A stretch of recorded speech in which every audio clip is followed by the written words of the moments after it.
I can remember from the age of 11, I wanted to be super rich. It reminds me of the famous line from Kanye West, reach for the stars so if you fall, you land on a cloud, right? There is hope, and it's up to us, the people that inhabit this planet here today. I absolutely love that because I'm very similar in my approach, especially personally speaking, growing this business as well. And a friend of mine told me that to succeed in this industry, you need to be so greedy that you'd be willing to knock out your granny's tooth and melt the gold filling. Welcome to the podcast From Cold to Close. My name is Saeed and I'm the founder here at SRC Growth Partner, a growth company that works with professional services firms from around the world to help them increase their revenue and profitability by acquiring new clients. My guest today is Arunjay Katakam. He is the author of Generation Hope, How Inclusive Economics Can Help Us All Thrive. He's a writer, speaker, thinker, and serial entrepreneur building non-profit startups such as the Inclusive Action Lab, where he's the founder, to solve meaningful problems. He's also exited multiple businesses between years of 2010 to 2020, whilst also having a final exit towards Twitter. Over the last 2 decades, he has had a front row seat in finance and development on both sides of the rich-poor coin. This book is based on his observations as a recovering wealth chaser and, above all, as a father. Arunjay, welcome to the podcast. Thanks a lot, Saeed. It's great to be here. Yeah, no, I'm looking forward to the conversation. You've got quite a colourful background, to say the least, when it comes to all things business, but also with what you're doing right now at Innovation Labs. In terms of, or Inclusive Action Lab, I should say, in terms of, I guess, for all those out there who probably don't know who Arunjay is, and I've tried to do my best with the intro, but could you share a little bit more to our listeners and viewers out there who would be more interested to understand a little bit more about yourself, your background, and how you came to where you are today? Yeah, absolutely. Look, I can remember from the age of 11, I wanted to be super rich. I wanted to make millions. And, when I think about why, it's not like my parents, subscribe to that, but wider society. When, I remember clearly when I was young, money equals success.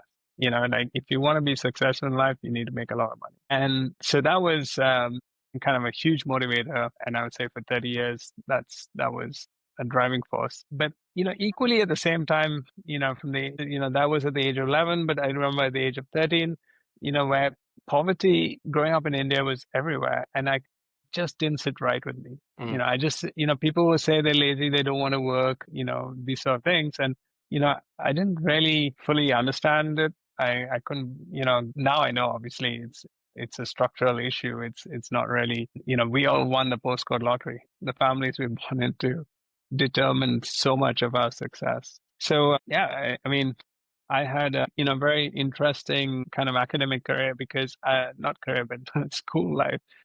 Only discovered, and I was 30, that I'm dyslexic, and I struggled through school. So I didn't get good grades or anything, but I learned somewhere along the line I could do numbers. So I did accounting, and I became an accountant. I went into investment banking till in 2007. I was working at EY at the time and auditing investment banks. And a friend of mine told me that really to succeed in this industry, you need to be so greedy that you'd be willing to knock out your granny's tooth and melt the gold filling. Wow. So I immediately knew that wasn't really for me. And so, as a lot of it was circumstantial, but I was lucky because I left before the GFC, and just before. And that meant, because leaving a paycheck during crisis would have been really hard.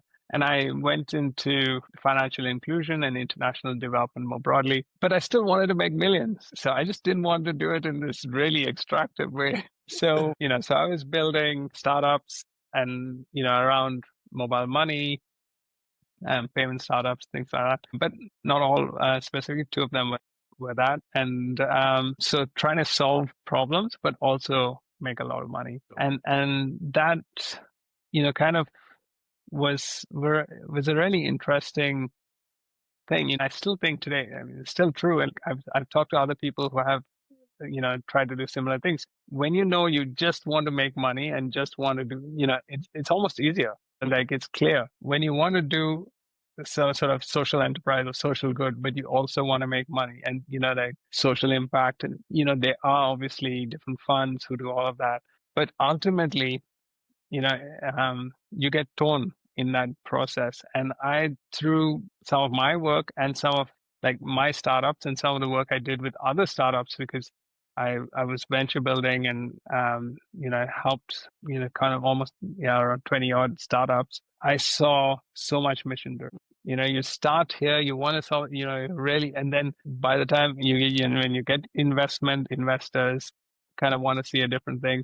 So that was a whole different story, and we can come back to it later. So when the pandemic hit, I kind of had this really deep realization that, even though my entire industry had added 500 million people to bank accounts, those bank accounts were empty.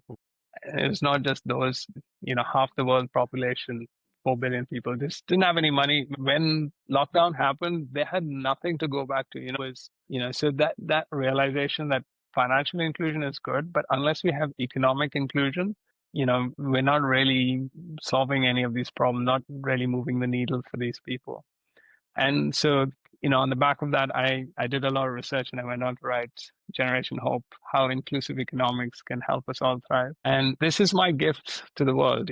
It is, so all profits go to Acumen, which is a global nonprofit fighting poverty. It is, a lot of it is sort of what I've learned and the ways we can bring that change, like as a generation. That's why I call it Generation Hope. There is hope, and it's up to us, the people that inhabit this planet here today. Yeah, so just to finish off, I then went to work at the UN. I spent 4 years working on cross-border payments and financial inclusion. So trying to, bring down that cost. It's SDG 10.c is specifically for remittances, because, people work really hard, migrants, and send that money back, and they get charged more than a payday lender, and nobody lend them money. That is their money. It's not even a loan. So today's world, even if you're not a migrant, now more and more you're working cross borders. So this is still a real challenge. And I left last year to actually go back to building. It was great writing papers and convening and having those conversations at that level, but heart, I'm a builder and I want to build stuff. I absolutely love that. I think your journey to what you're doing now, you're essentially practicing what you preach, right? You had that journey of finding early success wherever you were, whether you went into investment banking, you moved into, you realized that wasn't for you, and that phrase that you use where you have to be willing to take your granny's gold tooth and melt it down, and that's incredible. And it's a picture that a lot of people see of investment bankers, right, of the Wall Street bankers, especially before the global financial crisis, where there was a lot of money being made and a lot of money being thrown around. So it's really interesting you transitioned there into a journey of a decade of starting startups, mission-driven startups, and then exiting three of the four startups that you started, which is an incredible hit rate. But from there, also then now understanding that what your initial idea of making as much money as possible when you were younger to find success isn't necessarily what you want to do now. And so that natural journey is really interesting. I want to touch on initially that little middle part there before you get to where you are now, in terms of your journey in starting mission-driven startups, venture-backed startups, and then actually getting to a position where what does it take to get a business from startup to exit, and how were you able to do that so successfully so frequently? Yeah, so I mean, each of them is a different story because no two things follow the same pattern, you know. So, I was, Maybe you can start off with the one that didn't quite make it, the one yeah, major failure, and we can go from there. yeah, absolutely, actually. And the thing was, that was the hardest, in Mm, many ways to take because it was the fourth. And so when you've had success and when, you don't expect to, fail, like, So um, we were building a remittance startup in the UK to send money to India. And the goal was then to send money from anywhere in the world to India. Mhm. And all of this for absolutely free at no margin, all of that, you know. And the business case was basically we'd offer you services on the back of the India stack, so Sure. insurance, credit, savings, investments, all of that, Mhm. But if we enabled micro money transfer, then, you would send money 2, 3 times a month whenever needed. And then when you need to send your main month big transfer at the end of the month, you would go back to the app you were using the whole month, right? Not. So, that was just a strategy to acquire users and retain them and Mhm. then make other services on the back end. But it also solved the cost of remittance issue. Sure. And today, there's no reason why the fees should be what they are. Mm. We can have video calls for free. Mm. Like, there's so much infrastructure to do Mm. that. But it's free, and money is less than a text message in data that has to Mm. move. It's not complicated, but the Mm. industry is set up the way it is. There's a lot of gatekeepers. There's a lot of profit taking that Yeah. happens. There's a lot of middle management as well that sweeps up a lot of that. Yeah, I say middle management, middlemen as well. middlemen. Yeah, that's the one. So yeah, when we didn't make it, was January 2019. Couldn't get a money service business account in the UK. We had FCA license, we Mm. had we had team, we had funding. We didn't run out of money, but we just couldn't get this bank account. Oh, wow. And so the team kind of disbanded, and at Wow. that time I thought, okay, you know what, I'll take a break, I'll do a 2.0 of this. It was quite a challenge, but actually I wrote my first book, The Power of Micro Money Transfers, on the back of this startup failing. It was therapy, because I wrote this book was about writing like everything we wanted to do. So it's the playbook, and sharing that and letting it go and putting it out into the Someone world. else maybe can, yeah, yeah. Yeah. One of the startups I helped, and so in parallel, from 2016, I started venture building and kind of mentoring startups, and one of them today is they're called Nala, and in 2020 they pivoted from being domestic fintech in Tanzania to a money remittance service, Okay. um, from the UK, US to Africa Mm. primarily, but I think they may even have more markets. And the founder Benji Fernandez, he read my book, and he was like, "This is amazing. This is what I'm going to do." Mm. And so he's executing on that. There are over 100 people who work at his startup now. It's Series B, or at least, or no. Mm. And he's it's the book that everyone has to read, when Mm. they join the company. So in part, you know, I didn't, and I kind of, and different things had happened in my life between that 2019 to 2020. Like I said, the pandemic really hit me kind of hard, in not financially or in that way, but just what are we doing? Like why that pivot meant that I was not going to build another Mm. for-profit startup. So in part, Allah doing it was great. Like I could see it kind of live on in some way. Yeah. You can let And it go and you can see yeah, that there and you can move on to the next chapter, right? exactly.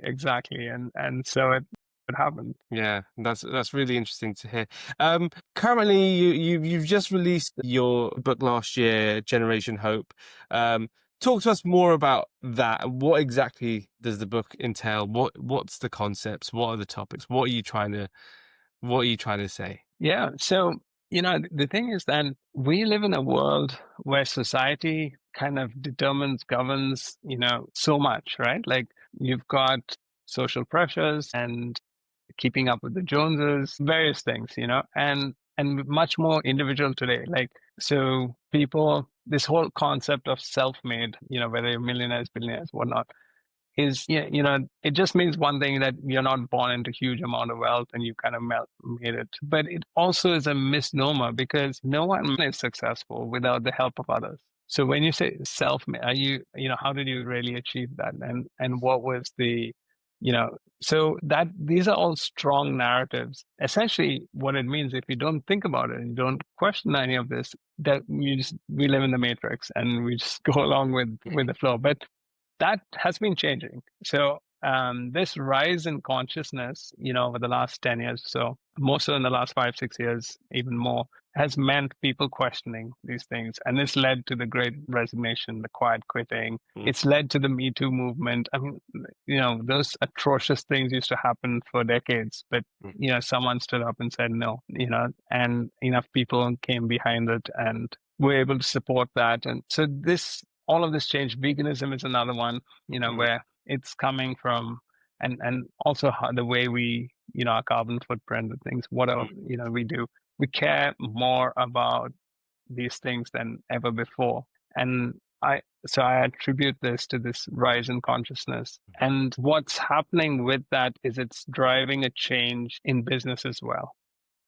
So we have, the co-op movement is quite old, like, sort of 100 years old at least. And the big co-ops have been around for many years. Vanguard, which is sort of 50 years old, will be 50 years next year, is one of the younger ones. Like the John Lewis partnership here in the UK is over 100 years old. You've got Amul in India, which is, I mm, think, the largest co-op in the world, and several others. But 20 years ago, the B Corp movement was born, and it's gained a lot of momentum in the mm, last 5, 6 years as well, because B Corp is about not just profit, about people, planet, and profit. So how mm, do you um, create sustainable businesses, but not just sustainable from a planet perspective, but also from a people perspective, treat them well, all of that. So Generation Hope really is all of these things. It's like, how do we come out of this purely individual mindset that actually doesn't serve us because it's scarcity. So I talk about the scarcity versus abundant mindset. So scarcity means me, my, everything to do with me. And the shift to abundance is really what allows us to look at things differently. And the sad thing about it is, like, I lived in scarcity for most of my life. And, that was, when I really wanted to make all these millions and all of this. And I can be honest and tell you that in that process, you shoot yourself in the foot mm, far more often than if you didn't think of it that way, So, also how we sabotage ourselves, mm, because of that strong scarcity, survival, reptile brain mindset. mm, Yeah, so that's in the sort of the middle part of the book, and towards the end it's more about how do we live in community, how do we collaborate, how do we create a situation where we all thrive. And I can tell you, when really, it took me a few years to shift my mindset, but when I reached to this abundant state, and I can't say it's like it's a final destination or anything. It's there's still a constant thing, the world we live in. But I felt very liberated. I felt like, I don't have to worry about these things in the way I used to. So um a lot of weight was lifted. Yeah, it's something I mm. think is very personal to each of us, and how we experience it will be different. But it's not about just like waving a magic wand, like how we want to engage with the world, with society, and how do we want to live our lives. So a lot of that is part of the book, as well as the business side of it, for those who are entrepreneur, who want to build businesses, who want to make a difference. Like, how could one do that in a way? And there are a lot of examples of the businesses that have made kind of that meaningful differences versus the kind of just the pure profit plays. Yeah, no, I think it's really interesting as well, because what you're touching on, and it says it in the title of the book, it's inclusive in economics, right? And I think it's a really interesting phrase or terminology there, because you are seeing that shift over the last decade or so, of people pivoting their mindset towards people, planet, culture, right?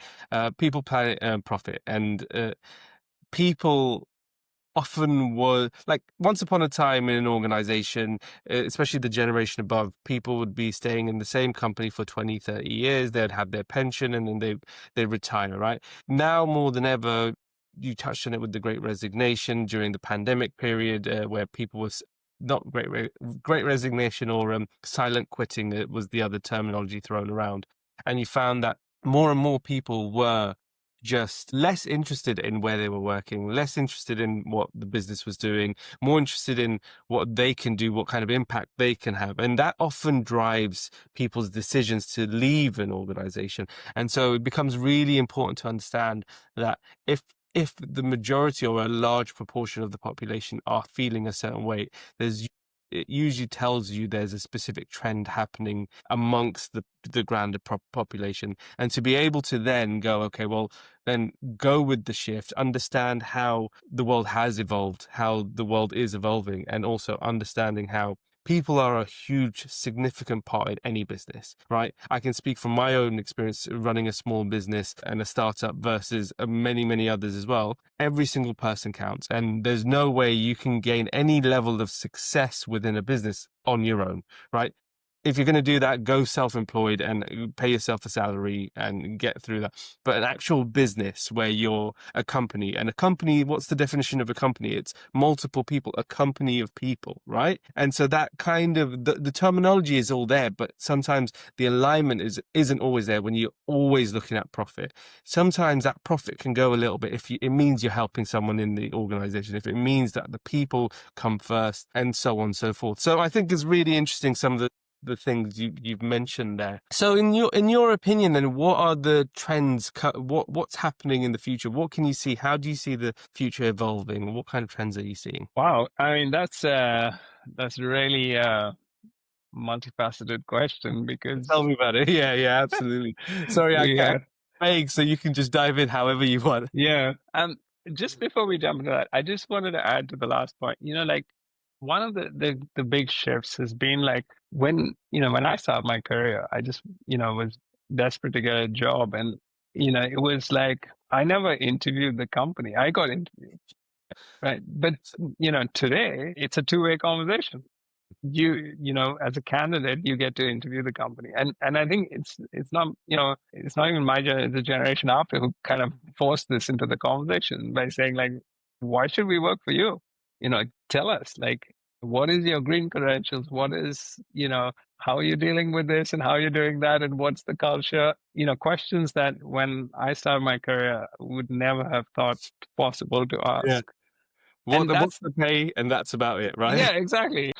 So I think that's a really interesting shift, and Mm, that's happened, and a very positive one. Now, coming to your question, I mean, we we're in sort of a poly crisis, and so mm, inequality, planetary destruction, and all of sort of democracy is at stake. We have more wars now in the 21st century than we had, at least in this century. Like, so lot of really, really big problems.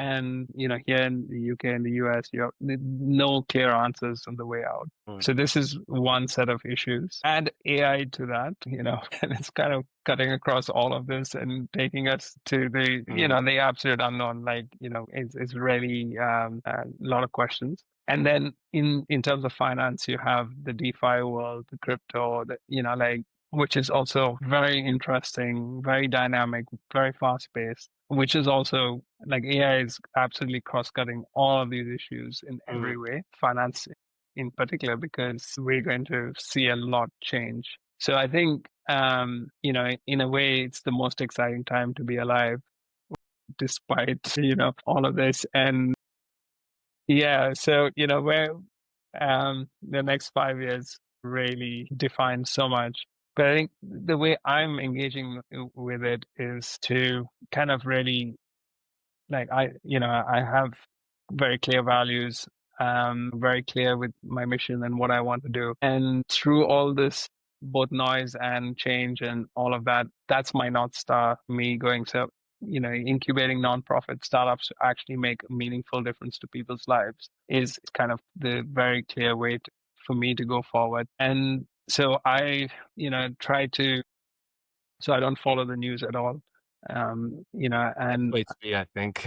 I'm yeah, saying just yeah, avoid it. so So much negativity as well out there at the moment. It's just going to bring you down. exactly, and it's all clickbait. So that doesn't mean I'm living under a rock, as you would know as well, Said. So we get our news, right? Like people will tell us what's happening, and also I found like a really interesting thing is that before someone would say, hey, you heard about this thing, and I'd be like, yeah, I heard about it. Well, now I can say, no, I didn't hear about it. Tell me more, like, and it's like a conversation, like Mm, genuinely one that I can learn something from someone else, that, news or something. So I think that allowed me even through all of this AI and all the stuff happening to not have the FOMO of so just like in fact so I actually talk about this thing because this Dutch guy, I forget his name now, but he coined this term FOMO, the joy of missing out. So when you get to flip that, and I say this because given all of that's happening, given the fast pace of all of this, it's easy to get sucked up into all of that, and it's easy to feel that the FOMO because you mm, can't be everywhere. You yeah, just can't. absolutely. So that's I think it's been a really helpful shift Hmm. for me. Yeah, I think this is fascinating, and I absolutely agree with you. I want to jump into the next segment of the podcast. It's called the Entrepreneur's Room, and it's a series of questions we like to ask all of our guests to give our viewers an opportunity to understand how business owners and business leaders think and operate within their business. So, in this segment of the podcast, I always like to ask the first question, which is, how are you currently spending your days as a leader of the business? Yeah, so I think I would describe myself as a productivity junkie. So Sure. over the years, I kind of read lots of different books, lots of different things. So I currently work with the framework of 10x is better than 2x. It's So it's a book by Dan Sullivan, and his idea is that thinking 10x is, so it's not better, it's easier. Sorry, I butchered that. Mm, So 10x is easier than 2x. yeah. And so that's the principle. So instead of thinking about how do I double my revenues, like think the question is how do I 10x it? Mm, And for me, it's less about revenue; it's more about impact. But mm, it's the same concept. You can apply it to any part of the business. So for me, that's I think it's sort of the anchor. And it says, like to do that, you need to remove 80% of your thinking, keep the mm. best 20%, and then put new thinking in there, because otherwise, if you stick to your existing mental models, you'll be constrained that you won't even hit 2x, like you just kind of struggle. It reminds me of the famous line from Kanye West: "Reach for the stars, so if you fall, you land on a cloud." Right? Like Yeah, you think X, but if you don't hit 10x, it's not the end of the world. But at least you're thinking big, right? Bigger correct. than you were. And the thing is, actually, we overestimate what we can achieve in a year or two, but we underestimate what we can achieve in 10 years or 20 years. So one of the things he says is when you think 10x, he say, I didn't put a time frame on it. Mm, And so you can put a time frame on it and you can definitely hit 10x.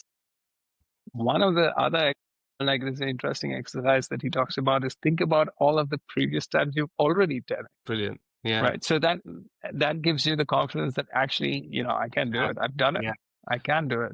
And so if you want to 10x your income, it doesn't mean you have to do it in 2 years. Maybe it's Mm, in 10 years or mhm. 20 years, whatever time frame you choose to put on it. So not only like you will progress greater than even if you don't actually fully achieve it, but the thing is the chances are you will probably achieve that thing Mm. just in a different, slightly different time frame. That's what we play with here is how long it's going to take. I absolutely love that because I'm very similar in my approach, especially in personally speaking, growing this business as well.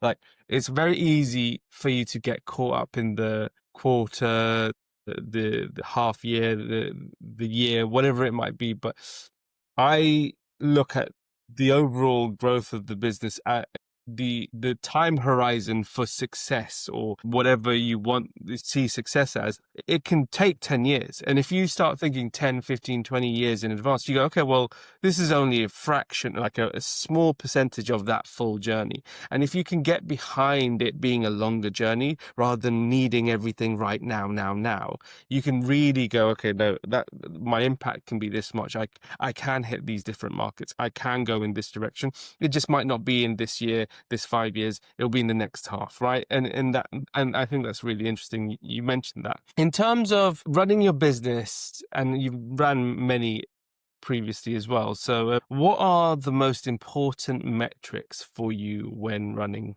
your business? Yeah, I mean, cash is king. So, I think that's number one. So I guess metrics ultimately differ depending on where you are in the Sure. business. So even like I said, no two businesses are the same, but no, even where the business is, metrics will change. I've used the Google OKRs. I mean, at least Google popularized it. I don't think it created, but I've used OKRs a lot through all of my startups. Those have been super helpful. I still use them today. Being able to set objectives and fail to reach them is just super important. So I think between us, but always keeping an eye on your runway. Ultimately, I forget what the number is, but it's the highest percentage of reason for a startup failing, business Is failing is running cash out of running out cash. of cash? Yeah. Yeah. It's yeah. When you mentioned as well earlier that it wasn't because of running out of cash, it's the first thing I thought of, because that's what you think of when a business fails. It's like, okay, you've run out of cash. Either you've taken investment or you're not making enough money and you just can't go on. But if it's something, when it's something different, it's even more interesting because it's like that's uncommon, right? But yeah, no, absolutely. No, totally. And actually, the second reason I've seen some of these things is like you fall out with your co-founder or something like that. So, even that didn't happen. So so it was a little bit unusual in that sense. Yeah. So I think in terms of metrics, I think those, I think are key. OKRs is a really great framework Mm. to really just kind of set objectives and manage those key results. Absolutely, absolutely. In terms of then, I'm sure you have a number of strategies, being a serial entrepreneur and having success previously. But how are you currently growing the business at the moment? What kind of sales and marketing, business development activities are you currently doing to grow the business? Yeah, I think we've shifted to the attention economy, and so it's today if you want to really meaningfully kind of engage someone, you need to be part of the conversation. So there is this formula as somebody. So his name is Daniel Priestley, and you may have come across him. Yeah. On Uh, the Diary of a CEO many a time now. Yeah, right. Yeah. So 7-11-4, I think yeah. is his Touch formula. points, right?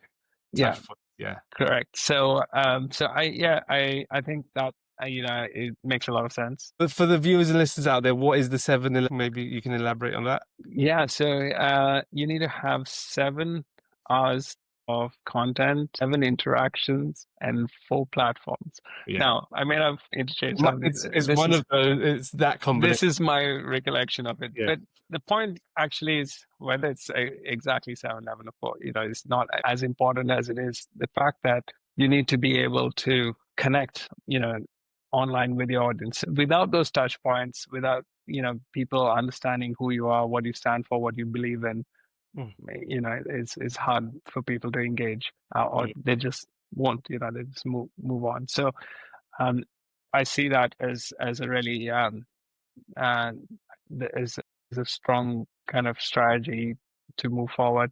What that means is, different publishing assets, blogs, books, podcasts, videos, Mm, creating that digital content, and then, across different platforms so that people can kind of come across you. So social proof ultimately is very important to growing any business today.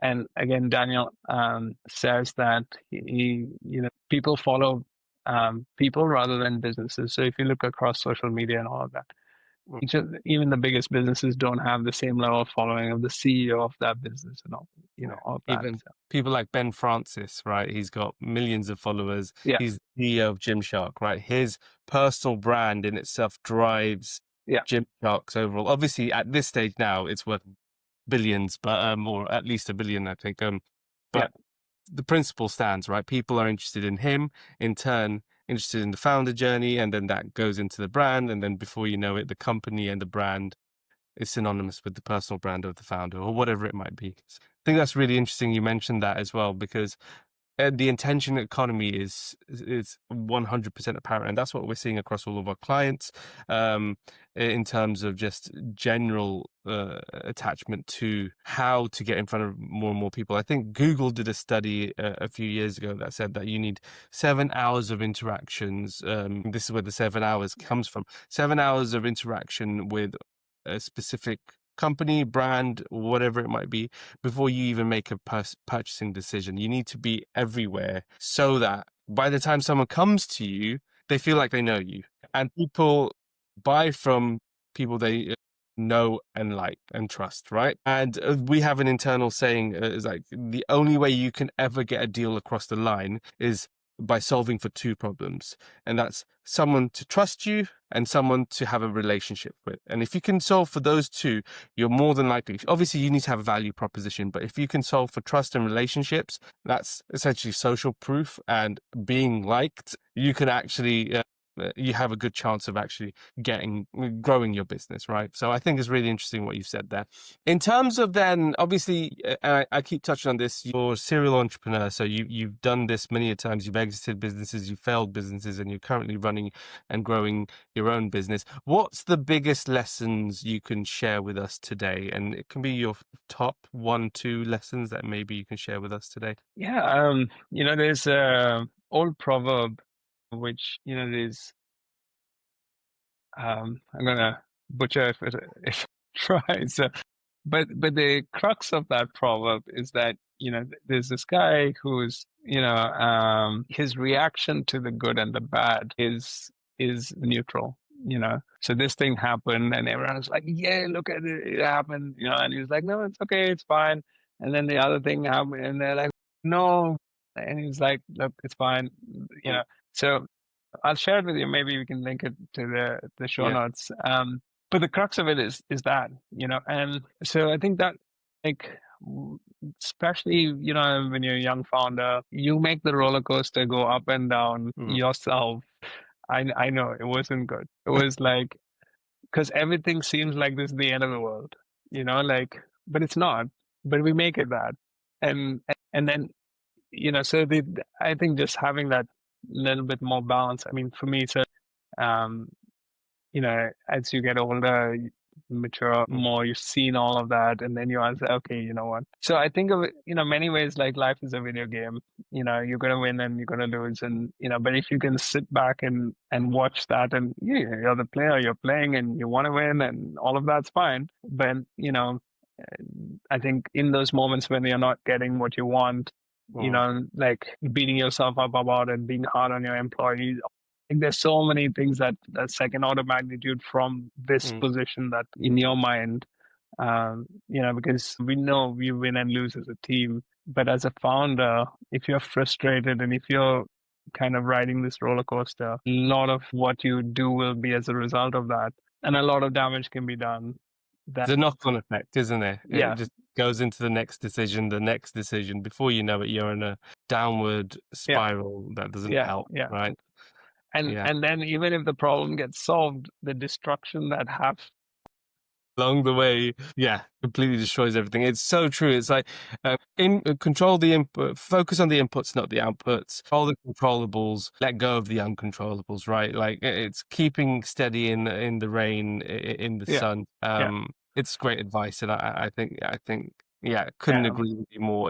Footballers talk about it as well. You see Mo Salah. He did an interview not long ago, and he was talking about how he doesn't use social media at all. And then people will be like, "Oh, well, you got Golden Boot the previous year. You're successful." Like he goes, "Well, I don't pay attention to the success because if I did badly, it would be equally as bad, right?" And so yeah, it's like like I live my life and I focus on the day-to-days and the inputs and making sure I'm performing every single weekend. And then those things will happen. And when I end my career, I can have a look back and go, look at everything I achieved. I think that's really where you come from. Aaron J, it's been a fascinating conversation. You've been a great guest. I like to end every single podcast with the same question. And that is, if you had a magic wand you could wave to solve one business problem, what would that be? It's a great question. I would solve the funding dilemma. I think the way funding works today is not optimal, ideal in any way. So many founders spend so much of their time fundraising, and some obviously are very skilled at it, and hats off to them. But if you can find better methods, better mechanisms to provide seed capital and funding to, there's so many Mhm. really incredible entrepreneurs who just don't lack the resources. And you have somebody like a SBF who turns up playing video games, and Sequoia invests, $250 million purely in herd mentality, right? Like Cool. this is the best VC in the world. So yeah, for me, I think if we could, you can find more optimal ways of um, solving the funding um, challenge, or the bit of the way it works. Okay. That would be my wish. Love it. Love it. Great place to end. Aaron J, it's been an absolute pleasure having you on the podcast. Thank you very much for sharing your time. For anyone else out there who wants to reach out, speak to you, how would they find you? Where would they go? Yeah, so my website, arunjay.com, and I'm on LinkedIn. Hmm. So yeah, either of those would be great places. We'll put it in the notes. Yeah, Again, thank you very much. yeah. Well, Said, it's been a pleasure. Thank you.